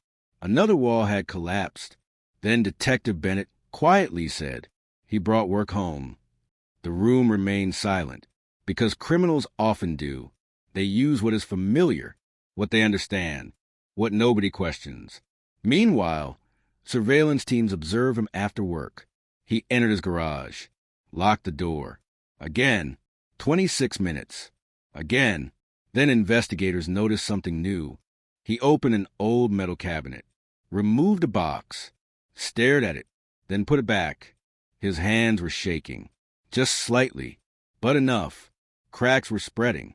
Back at headquarters, investigators built a complete behavioral profile. What emerged was disturbing. He was not impulsive. Not aggressive, not chaotic. He was methodical, controlled, patient, the kind of individual who could carry a secret for decades. Then another old witness resurfaced, a retired fisherman. He had ignored media coverage for years. Then he saw Emily's photograph again and remembered something. On the night she disappeared, he saw a truck near the boat ramp, a dark blue truck. The driver was standing outside, alone, watching the water. At the time, it seemed normal. Florida is full of trucks near boat ramps. But one detail stayed with him. The man wasn't fishing. He wasn't unloading anything. He was simply standing there, waiting. The room went completely quiet, because waiting had become a pattern. Waiting near her office, waiting at stores, waiting at the park, waiting at the boat ramp, waiting. Again, Then Detective Bennett said something chilling. He spent months preparing for one night. Nobody argued, because that possibility was now unavoidable. Meanwhile, inside his house, something unusual happened. At exactly 8:41 p.m., he turned off the television. Normally, it stayed on until 10 p.m. He sat in darkness, motionless, for 18 minutes, just sitting. Then he whispered something. Surveillance couldn't hear it, but they saw his lips move. 3 words, repeated twice. The analysts enhanced the footage, then froze. Nobody spoke, because they were almost certain what he said. It's over now. Back at headquarters, nobody celebrated. Nobody smiled, because experienced detectives know something important. The most dangerous period of an investigation is not the beginning, it is the end, because endings create desperation, and desperation creates unpredictability. Meanwhile, inside an ordinary Florida home, a man who had survived 14 years of silence was beginning to understand something terrifying. The world had not forgotten. The evidence had not died. The past had not disappeared. It had simply been waiting. And after 14 long years, it was finally walking back toward him. There is a dangerous phase in every cold case when evidence stops whispering and starts shouting, because once enough pieces connect together, investigators no longer need to imagine what happened. They only need to prove it. And in Florida, 14 years after Emily Carter disappeared forever, the invisible wall protecting one ordinary man was collapsing faster than he realized. Inside headquarters, nobody spoke casually anymore. The atmosphere had changed. The case board was almost full. Photographs, timelines, maps, phone records, DNA reports, surveillance images. Every thread pointed toward the same destination, the same face, the same life, the same secret. Meanwhile, surveillance teams noticed something new. The suspect was sleeping less. Lights remained on until midnight, then 1, then 2 in the morning. That wasn't normal. Nothing in his 14-year routine supported it. Detective Laura Bennett stared at the live feed. Then she quietly said, "Fear is finally catching up." Nobody argued, because fear works slowly. At first, it hides, then it grows, then it consumes. Meanwhile, investigators expanded the forensic genealogy analysis. The partial DNA profile had become stronger. The probability calculations were tightening. The suspect's family tree aligned again. Not enough for an arrest, but enough to eliminate almost everyone else. His circle was shrinking, rapidly. Then another discovery surfaced. A forgotten receipt, hidden inside archived evidence. September 15, 2010, the day after Emily disappeared. A hardware store purchase. Gloves, heavy-duty cleaning cloths, industrial detergent. At the time, nobody noticed. Now it was devastating, because detectives had already connected industrial cleaning residue to Emily's abandoned car. The room fell silent. Another wall had collapsed. Then Detective Bennett leaned toward the board. She stared at Emily's photograph. Then she said something chilling. He didn't panic afterward. Nobody answered, because that was perhaps the most frightening detail of all. He prepared. He planned. He cleaned. Then he went back to normal life. Meanwhile, Florida continued breathing as if nothing extraordinary was happening. Children played in parks. Families gathered for dinner. Traffic lights blinked beneath the evening sky. Nobody realized when the state's oldest ghost was slowly being cornered. Then another breakthrough arrived. Investigators obtained archived toll records. Tiny fragments. Almost deleted, but enough remained. The dark blue truck had traveled toward the boat ramp that night, then away from it. 36 minutes later, the timeline aligned perfectly. The room froze. Nobody moved, because suddenly, the picture was almost complete. Then Michael Hayes spoke. "Now we know where." Everyone looked toward him. He continued, "Soon we'll know why." Meanwhile, surveillance teams observed unusual behavior again. The suspect drove to a public storage facility.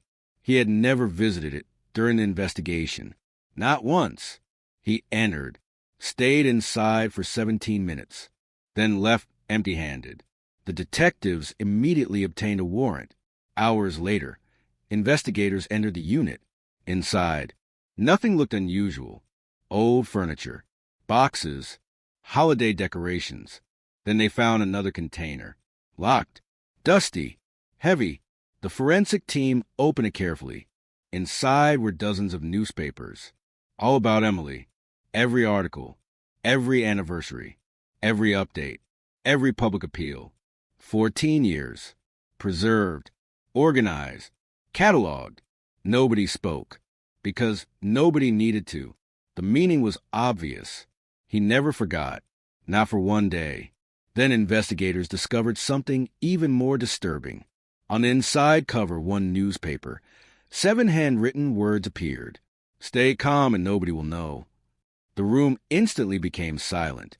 Not fear, not sadness, recognition, because that sentence explained his entire life. Calm, routine, invisibility.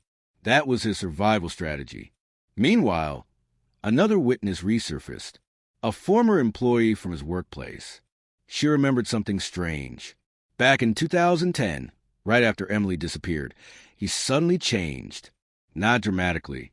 Subtly, he became quieter, more reserved, more distracted.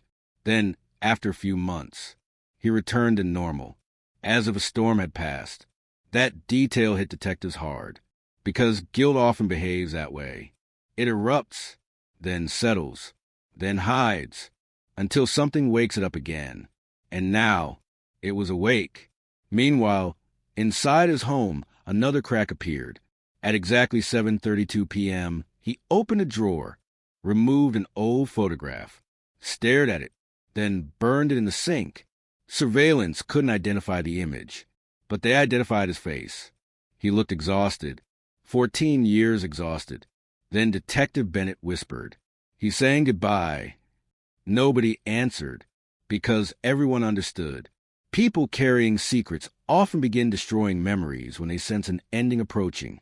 Then another bombshell arrived. The forensic lab called. A second microscopic DNA trace had been recovered, hidden beneath residue inside Emily's abandoned vehicle. Tiny, almost invisible. But modern technology had found it. The result, it was consistent with the same unknown profile found on the coffee cup. Again, the room went completely silent. Another thread, another confirmation, another invisible shield destroyed. Back at headquarters, Michael Hayes sat quietly. He looked older tonight, older than yesterday. But there was something else in his eyes. Relief, because after 14 years, he no longer feared the truth would disappear. The truth was alive, and truth has momentum. Once it starts moving, nothing stops it. Meanwhile, inside an ordinary Florida house, a man who had borrowed 14 years from history was beginning to run out of time, because history had finally remembered his name. And once history remembers, it never forgets again. There is a terrifying calm that settles over an investigation just before everything changes, because by that point, detectives are no longer asking whether the truth exists. They are asking how much time remains before the truth forces its way into the open.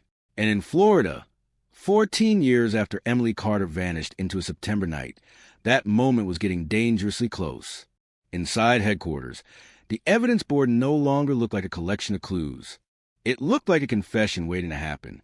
Every line, every photograph, every timestamp, every forgotten detail, everything pointed toward the same person. The same ordinary man who had quietly blended into society while carrying a secret heavy enough to destroy an entire life. Nobody spoke much anymore. The energy had changed. The investigation had entered its final stages. Meanwhile, surveillance teams remained in position. At 5:54 a.m., the suspect woke up 3 minutes earlier than usual. Again, tiny changes, tiny cracks. He sat at his kitchen table, without turning on the television. That was unusual, very unusual. For 14 years, every morning began the same way. Coffee, television, breakfast, work, Routine. Today, only silence. He stared at the coffee mug, motionless, for 6 minutes. Then he sighed. A long, heavy sigh. Detective Laura Bennett watched the live feed. Then she quietly said, "He's exhausted." Nobody argued, because carrying secrets is work, and 14 years is a very long shift. Meanwhile, analysts continued rebuilding every minute of September 14th, 2010. Then another discovery surfaced. An old gasoline receipt, forgotten, ignored, buried inside archived evidence. Timestamp, 9:13 p.m., only 26 minutes after Emily's phone stopped transmitting. The station was located 7 miles from the boat ramp. Security cameras from 2010 no longer existed, but the receipt remained, purchased using his debit card. The room instantly froze, because people forget receipts. People don't forget murder.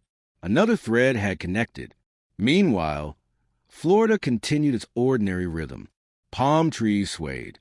Cars moved through traffic. Families ate breakfast. Nobody realized one of the state's oldest ghosts was preparing to lose its hiding place. Then another behavioral anomaly emerged. The suspect skipped lunch. That had never happened. Not once. 14 years of records. Not once. Then he left work early. Again. Unusual. Detectives followed. He drove to the park. Emily's park. The same one he visited every Wednesday. He parked, sat inside the truck. 22 minutes. Then he whispered something. The audio couldn't capture the words, but investigators saw his lips moving, over and over. Then he left. Michael Hayes watched the footage repeatedly. Then he quietly said, "He's replaying memories." Nobody answered, because they all felt it. The ending was approaching. Meanwhile, investigators finally obtained legal authorization to search deeper into his digital archives. Thousands of deleted files resurfaced. Most were ordinary: bills, recipes, work documents. Then they found something else, an encrypted folder. The room instantly became silent. It had never been opened in 14 years. Forensic specialists carefully accessed it. Inside were scanned newspaper articles, hundreds of them. Every article involving Emily, every anniversary, every public statement, every interview with her family. Then investigators discovered a text document, only one sentence, 11 words. "I almost stopped when she noticed the truck." Nobody moved, nobody breathed, because that sentence changed everything. Emily knew, Emily noticed. Emily was trying to protect herself, but she ran out of time. Meanwhile, surveillance teams observed another unusual behavior. The suspect returned home, opened his garage, removed an old cardboard box. He sat beside it for 15 minutes. Then he closed it again. His hands were trembling. Not much, but enough. Detective Bennett whispered, "The pressure is breaking him." Nobody argued, because pressure always wins eventually. Not quickly, but eventually. Back at headquarters, Michael Hayes sat quietly, the oldest investigator in the room, the one who had refused to let the case disappear. He looked at Emily's photograph. Then he said something nobody would forget. "People think cold cases are dead." Everyone looked at him. He continued, "They're not dead." He pointed toward the evidence board. "They're waiting." The room became silent, because he was right. For 14 years, the truth had simply been waiting. Waiting for technology, waiting for patience, waiting for one mistake. Then another bombshell arrived. Cell tower analysts discovered one final connection. On the night Emily disappeared, his phone briefly disconnected for exactly 47 minutes, then reappeared near his house. That gap perfectly matched the timeline. The boat ramp, the abandoned car, the disappearance, everything. The room froze again. Nobody celebrated. Nobody smiled, because now there was no mystery left, only inevitability. Then Detective Bennett received the call everyone had been anticipating. Authorization approved. The operation could move forward. The final stage had begun. No cheers, No applause, just silence, heavy silence, because everyone understood what it meant. The distance between suspicion and reality had almost vanished. Meanwhile, inside a quiet Florida home, a man who had successfully hidden for 14 years was running out of tomorrow because time had finally stopped protecting him. And once time changes sides, it never changes back. There's a moment in every cold case when history stops feeling distant and begins to breathe inside the present, because once investigators receive authorization to move forward, every second becomes heavier than the one before it. And in Florida, 14 years after Emily Carter vanished without a trace, the invisible barrier between the past and the present was finally disappearing. Inside headquarters, nobody spoke above a whisper. The atmosphere had changed again. Focused, controlled, dangerously calm. The final operational phase had begun. No dramatic announcements. No television crews. No reporters. Just detectives quietly preparing for an encounter 14 years in the making. Every document was reviewed one final time. Every timeline verified. Every witness statement re-examined. Every forensic report checked again. Because certainty matters. One mistake could destroy 14 years of work. Meanwhile, outside, the suspect continued his routine. Or at least, he tried to. At 6:11 a.m., he left home 3 minutes late. Again, he drove to work. But he missed his usual turn. Then corrected himself. Tiny mistake.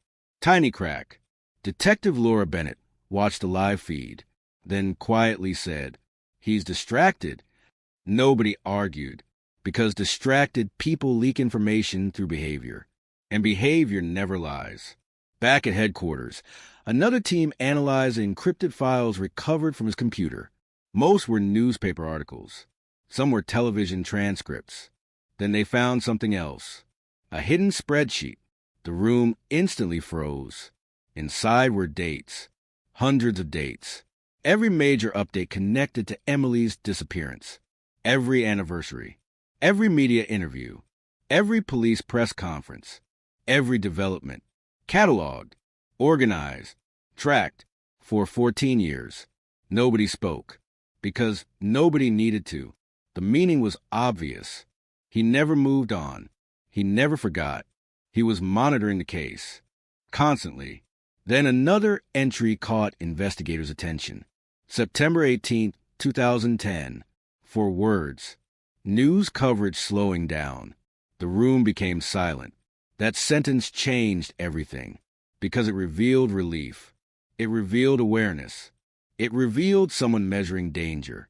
Meanwhile, Florida carried on normally. Palm trees swayed beneath the heat. Tourists filled the waterfront. Children laughed in side parks. Nobody realized one of the state's oldest ghosts was losing its grip on invisibility. Then another bombshell arrived. The forensic team completed analysis on residue recovered from the suspect's garage. The results aligned with microscopic particles found inside Emily's abandoned vehicle. Marine-grade fibers. Industrial detergent. Specific compounds. Again, the room froze. Another connection. Another invisible wall destroyed. Then Detective Bennett whispered. He kept pieces of that night. Nobody answered, because criminals often do, sometimes intentionally, sometimes accidentally, but the past always leaves fingerprint behind. Meanwhile, surveillance teams observe him after work. He didn't go home. Instead, he drove toward the coast. He parked, walked toward the water, then stood there, motionless, 23 minutes. The wind moved around him. The waves crashed nearby. He didn't react. He simply stared. Then he quietly sat down. Michael Hayes watched the footage, then said something chilling. "That's not a person relaxing." The room looked toward him. "That's a person remembering." Nobody argued, because memory has weight, and his burden was becoming unbearable. Meanwhile, investigators received another surprise. A retired co-worker called the tip line. She had seen recent media coverage about cold cases. Something suddenly came back to her. Back in late 2010, the suspect had said something odd. At the time, nobody noticed. He had said, "Some people disappear because they stop paying attention." The room went silent, because normal people don't say things like that after a woman vanishes.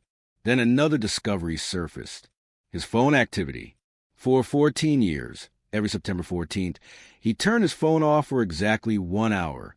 Every year, without exception. The same date, the same ritual.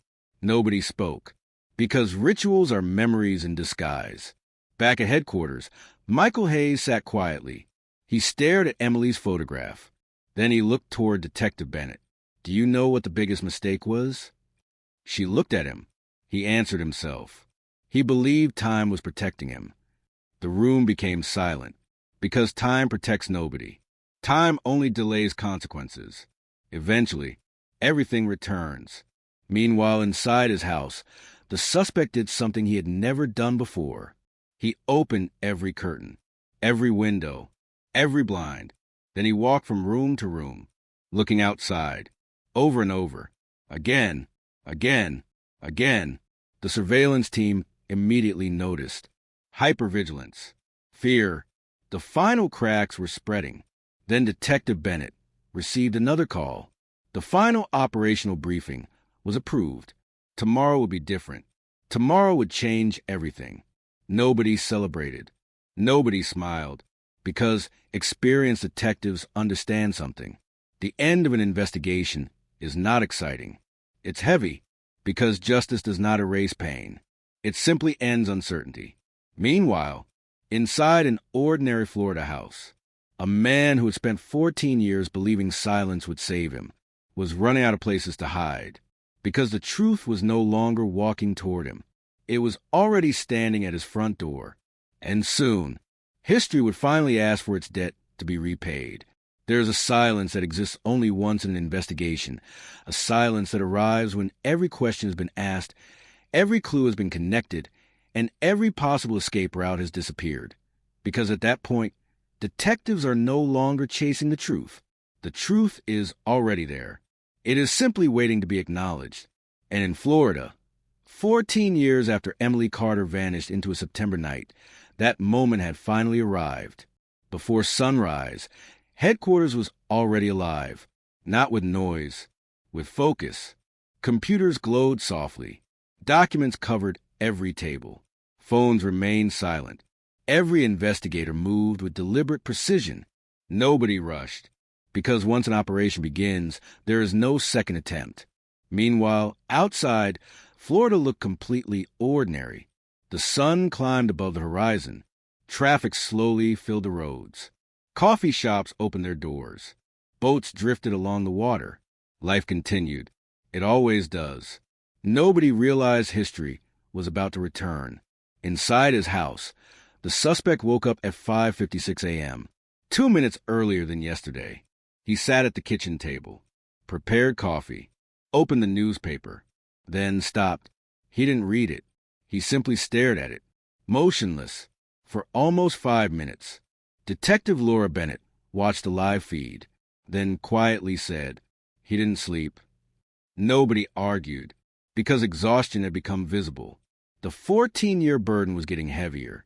Meanwhile, inside headquarters, Michael Hayes stood quietly near the evidence board, the oldest investigator in the room, the man who refused to let Emily disappear twice. He stared at her photograph, then whispered, "We're almost there." Nobody answered, because everybody felt it. The atmosphere was different, heavier. The distance between suspicion and reality had nearly vanished. Then another final review began. Every piece of evidence. One last time. The coffee cup, the unknown DNA, the dark blue truck, the prepaid phone, the park visits, the boat ramp, the garage rituals, the newspaper archives, the encrypted files, the calendar note, the receipts, the fibers, everything. Every road led to one person, one ordinary man, one invisible life, one devastating secret. Meanwhile, surveillance teams remained active. At 7:18 a.m., he left for work. Then something unusual happened. He missed the entrance to his office parking lot. He drove past it, then circled back. Again, A tiny mistake, but meaningful. Detective Bennett immediately noticed. His concentration is collapsing.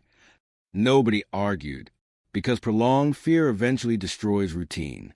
And routine was the foundation of his entire survival strategy. Back at headquarters, analysts made one final discovery: a cloud backup account. Forgotten, inactive for years. They accessed it carefully. Most files were ordinary: family pictures, work documents, receipts. Then they found an audio file, dated September 2010. Nobody spoke. The room instantly became silent. The file was opened. Static, heavy breathing, silence. Then a voice. His voice. Just one sentence. Stay calm and everything disappears. The room froze. Nobody moved. Nobody spoke. Because that sentence explained everything. His entire life. His entire strategy. His entire survival. Calm. Control. Silence. That was how he survived 14 years. Meanwhile, outside headquarters, media organizations were beginning to hear rumors, unconfirmed reports, anonymous tips, speculation. Nobody released information. Nobody leaked details. But the city was beginning to feel something. A shift, the kind of shift that happens before history changes. Meanwhile, the suspect returned home earlier than usual. Another anomaly. He walked inside, locked the door, then sat in complete darkness. No television, no radio, no phone, nothing. 32 minutes. Motionless. The surveillance team watched carefully. Then he stood up, walked into the garage, opened the metal cabinet, removed an old box, held it, then returned it. His hands were shaking again. This time, much more. Detective Bennett whispered, "He knows." Nobody answered, because whether he consciously understood it or not, his instincts certainly did. Back at headquarters, the final operational briefing began.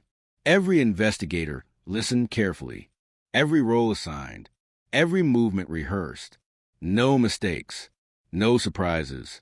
14 years demanded perfection. Then Michael Hayes stood up. He looked around the room, his eyes tired, but peaceful. Then he said something nobody would ever forget. People think cold cases are about the past. He paused. They're not. The room stayed silent. They're about unfinished time. Nobody spoke, because he was right. 14 years ago, time stopped for Emily, but it never stopped for everyone else. Her family kept aging. Her parents kept waiting. Her friends kept wondering. Her city kept moving. Only now, time was finally catching up. Meanwhile, inside an ordinary Florida home, a man who had borrowed 14 years from history was about to discover something terrifying. History always comes back.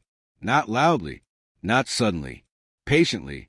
One clue, one memory, one mistake at a time. And once history arrives at your door, it never leaves empty-handed. There are some stories that never truly end, because an investigation can close, evidence can be presented, and an arrest can happen. Yet the damage left behind continues to echo for decades. And in Florida, 14 years after Emily Carter vanished into a September night, everyone was about to learn that solving a cold case does not erase tragedy. It simply gives tragedy a name. Before sunrise, the operation began. No sirens, no dramatic convoys, no flashing lights, just quiet determination. Detectives assembled outside headquarters. Every movement deliberate, every face serious. Nobody smiled, because after 14 years, this wasn't a victory. It was a responsibility. Meanwhile, inside his house, the suspect followed what remained of his routine. Coffee, kitchen table, silence. But today felt different. He wasn't reading. He wasn't watching television. He was waiting, almost as if some hidden part of him already understood. Detective Laura Bennett sat inside the operations vehicle. She watched the live feed one final time. Then she spoke softly. "It's time." Nobody answered, because some words don't require responses. Outside, Florida was waking up. Palm trees swayed beneath the morning breeze. School buses rolled through neighborhoods. Boats drifted across the water. People prepared for another ordinary day. Nobody realized history was about come knocking. Investigators approached calmly. No sudden movements. No chaos. Professional. Controlled. Measured. One detective knocked on the door. Seconds passed. Then footsteps. The door opened. The suspect stood there, expressionless, silent. For a moment, nobody spoke. Then investigators identified themselves. The suspect looked at them. Then something unexpected happened. He sighed. A long, exhausted sigh. The kind of sigh a person makes when carrying a burden for too long. Nobody moved. Nobody interrupted. Then he quietly said 7 words. I wondered how much longer I had. The world seemed to stop. Inside headquarters, investigators listening remotely froze. 14 years. Gone. Collapsed into one sentence. Because innocent people often react with confusion, shock, denial, questions. But this sounded different. This sounded like surrender. Meanwhile, he remained calm. The same unsettling calmness that had haunted investigators since the beginning. The same calmness witnesses remembered from 2010. The same calmness that had protected him for 14 years. Only now, it wasn't protecting him anymore. Back at headquarters, Michael Hayes closed Emily's case file. Slowly, carefully, his hands trembled slightly. Not from age, from emotion, because for 14 years, this folder had been unfinished. Now, it was finally complete. Meanwhile, investigators executed search warrants inside the house. Every room documented, every drawer examined, every box cataloged. Then they entered the garage, the place he visited every night. 26 minutes. Every single evening. The metal cabinet stood in the corner, silent, ordinary. The forensic team opened it. Inside were notebooks. 14 notebooks. One for every year. Nobody spoke. The room became completely silent. Each notebook contained dates, media coverage, anniversaries, thoughts, tiny reminders. Then investigators found one sentence repeated over and over. Stay normal. Again. Stay normal. Again. Stay normal. Dozens of times. Because that had been his entire survival strategy. Normal. Invisible. Forgettable. Then came the final page. Only 9 words. Nobody remembers forever. Eventually, everyone moves on. The room froze. Because he was wrong. Someone remembered. Emily's family remembered. Detectives remembered. Time remembered. And time never truly forgets. Meanwhile, outside headquarters, news broke. Headlines exploded. Florida 2010 cold case solved after 14 years. New evidence shocks investigators. Long-forgotten mystery finally closed. The city stopped. People who had followed the story years ago stared at their screens in disbelief. Emily's photograph reappeared everywhere. The same smile. The same face. Only now, the story had an ending. Her parents arrived later that day. Older, tired, changed by 14 years of waiting. Nobody could give them back birthdays. Nobody could give them back holidays. Nobody could return lost time. But uncertainty was finally gone. And sometimes, that is the closest thing justice can offer. Meanwhile, Michael Hayes walked into the evidence room one last time. Thousands of boxes surrounded him. Thousands of names. Thousands of unfinished stories. He stopped beside Emily's file. One thin folder. One life interrupted forever. He touched the cover gently, then placed it on the closed shelf. Finished. Outside, the sun began setting over Florida. Cars moved through traffic. People hurried home. Children laughed. Life continued. It always does. But somewhere deep inside the state, something had changed forever. A ghost had finally been identified. A secret had finally collapsed. A lie had finally run out of time. And perhaps that is the most terrifying lesson hidden inside every cold case. Not that evil exists, but that evil can live beside us unnoticed. For years, for decades, It can smile, wave to neighbors, hold doors open, go to work, grow old, and carry unimaginable secrets, until one tiny detail destroys everything. One forgotten coffee cup, one hidden calendar note, one DNA trace, one detective who refused to stop looking. That was all it took, because truth is stubborn, truth is patient, truth survives, and no matter how deeply it is buried, truth always learns how to breathe again. As night settled over Florida, Michael Hayes walked out of headquarters for the final time. No speeches, no cameras, no applause, just silence. But this time, it was a different kind of silence. Not the silence of mystery, not the silence of failure, the silence of something finally finished. Yet one unsettling thought remained. How many other evidence boxes still sit untouched? How many other forgotten coffee cups are waiting on dusty shelves? How many other ghosts are patiently waiting beneath decades of silence? Because somewhere tonight, someone may still believe they escaped. Someone may still believe time is their ally. Someone may still believe the world has forgotten. But time never truly forgets. Time only waits. And eventually, for everyone, it comes back.